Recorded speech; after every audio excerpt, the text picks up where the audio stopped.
На эти 5 вопросов нарцисс не сможет вам ответить. Более того, если вы начнете прямо ставить этот вопрос, то на прямо поставленный вопрос он будет избегать отвечать, либо начнет раздражаться и в принципе может дело дойти даже до нарциссического гнева. Почему нарцисс не может ответить на эти вопросы? Сейчас мы разберемся. Это связано со структурой его личности, с его внутренней неуверенностью в себе, с его внутренней такой неустойчивостью. Меня зовут Евгений Масеев, я психиатр и психотерапевт. И сегодня мы с вами разберем, что же это за вопросы и какие процессы запускаются в личности нарцисса, когда он их слышит, почему он не может на них ответить. Если вам эта тема кажется интересной, ставьте лайк под видео, подписывайтесь на мой канал, можете видео поделиться в своих соцсетях, чтобы ваши друзья посмотрели. И мы начинаем. Первое — это вопрос со звездочкой. Это если вы спрашиваете у человека, у которого есть нарциссические черты или просто расстройство личности нарциссическое, вы ему задаете вопрос: а вообще ты знаешь, что такое эмпатия? У тебя есть эмпатия? Тебе доступна эмпатия? Он вам скажет: да, конечно, я умею чувствовать, сопереживать, сочувствовать другим людям, я умею разделять чужие эмоции. На самом деле нет, нарцисс не может сочувствовать другим людям, вернее он может, но до этого не доходит дело, у него не хватает на это ресурса.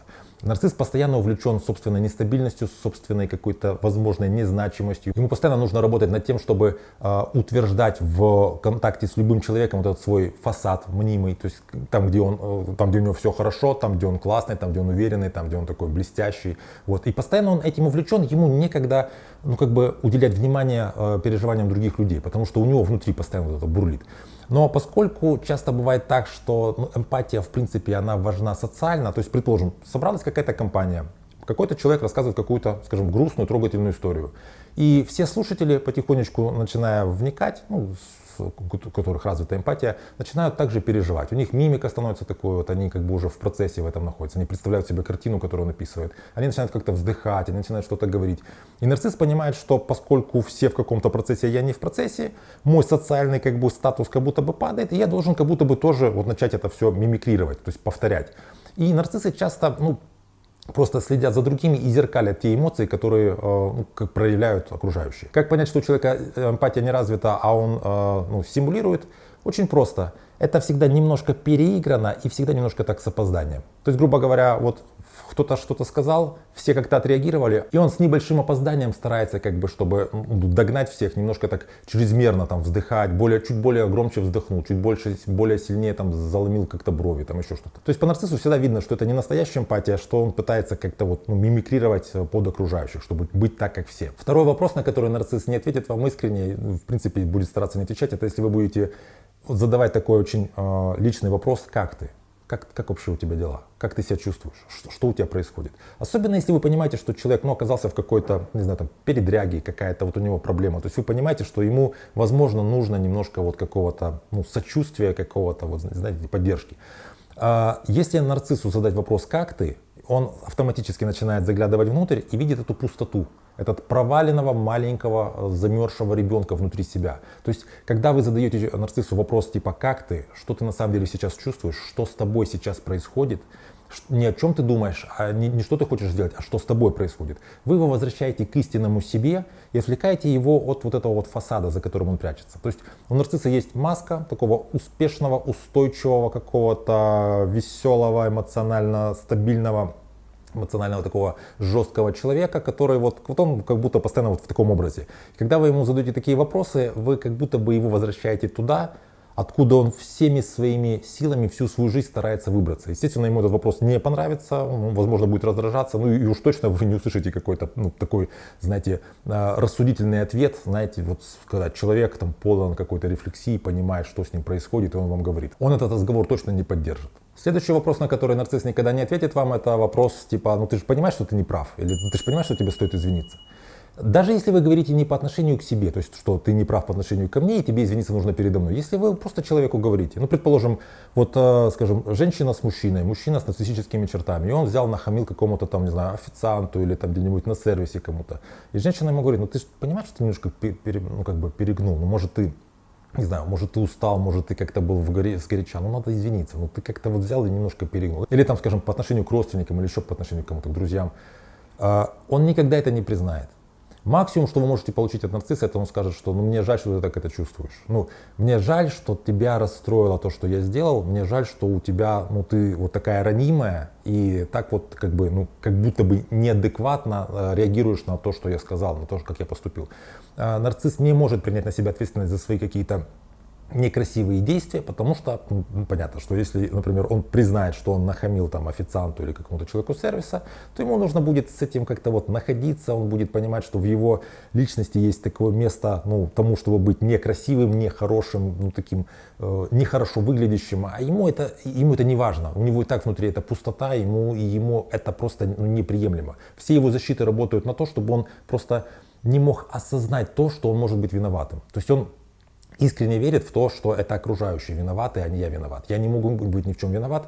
Если я в чем-то, как бы вы меня в чем-то обвиняете, то это на самом деле вина либо обстоятельств, либо окружающих людей, с которыми я взаимодействую. То есть это их проблема, это не мои проблемы. Следующий вопрос, на который нарцисс не сможет ответить и, возможно, будет даже раздражаться, это если вы ему так вот как-то в какой-то момент спросите, а вообще ты как считаешь, ты вообще переживаешь об окружающих тебя людях? Тебе важно, о чем они думают, чем окружающие тебя люди живут, какие у них эмоции, чем вообще переживают твои близкие люди. В такой ситуации он будет раздражаться, потому что на самом деле у него хватает сил искренне переживать только по поводу того, о чем переживает он. У нарцисса есть вот этот внутренний, проваливающийся постоянно в состоянии такой ничтожества маленький незрелый ребенок.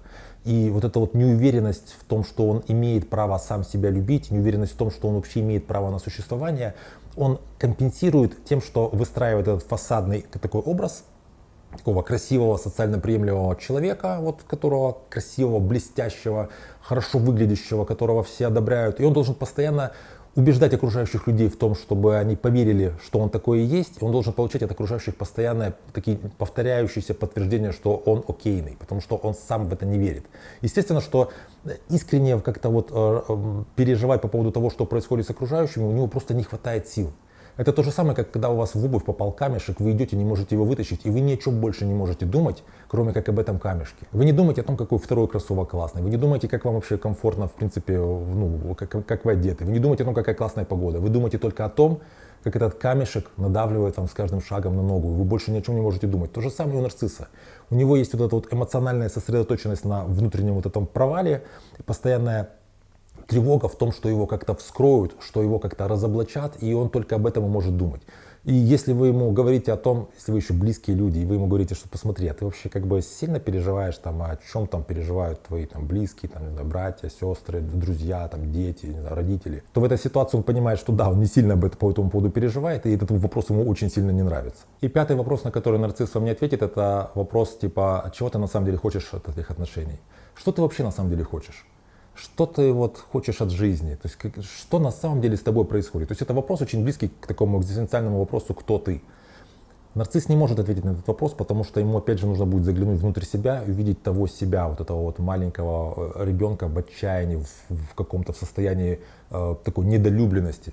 Понимаете, если вы говорите нарциссу по поводу того, что как ты думаешь, что у нас дальше будет в отношениях, чего ты хочешь, он может какие-то говорить такие поверхностные вещи, то есть у нас все будет хорошо, мы с тобой там купим чего-нибудь там, такое, знаете, что-то на прагматическом уровне, потому что это, такие вещи, их можно пощупать.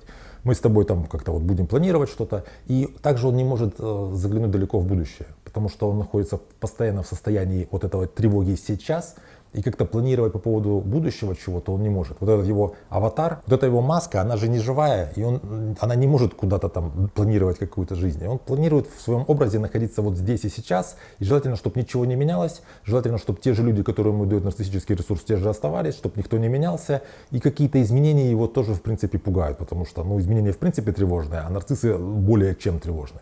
И соответственно на вопрос, что между нами, что ты хочешь от этих отношений, как ты видишь развитие этих отношений, он вам будет отвечать какие-то такие вещи, которые вроде бы как будет много букв, но вы будете понимать, что я ничего не услышала. Вот что-то он говорит, я вообще не понимаю. Что-то такое поверхностное, какие-то стандартные фразы, какие-то такие как лозунги. Что-то он вроде говорит, но вот я его не понимаю, чего он на самом деле хочет. Он не сможет ответить вам на этот вопрос. Я вас очень попрошу, если вы когда-нибудь задавали подобные вопросы нарциссу, то напишите, какие именно вопросы вы задавали и как он отвечал, чтобы мы смогли это больше разобрать. И я хочу вот на основании, в том числе, ваших ответов в скором времени выйти в эфир и разобрать эту тему более подробно, потому что мне кажется, что это достаточно серьезная проблема, объемная. Если вам это видео понравилось, поставьте лайки, это для меня важно, это важно для алгоритмов YouTube. Подписывайтесь на мой канал, чтобы меня не потерять. Можете этим видео поделиться в своих соцсетях, чтобы ваши друзья смогли посмотреть. Берегите себя и своих близких, и до встречи в следующих выпусках.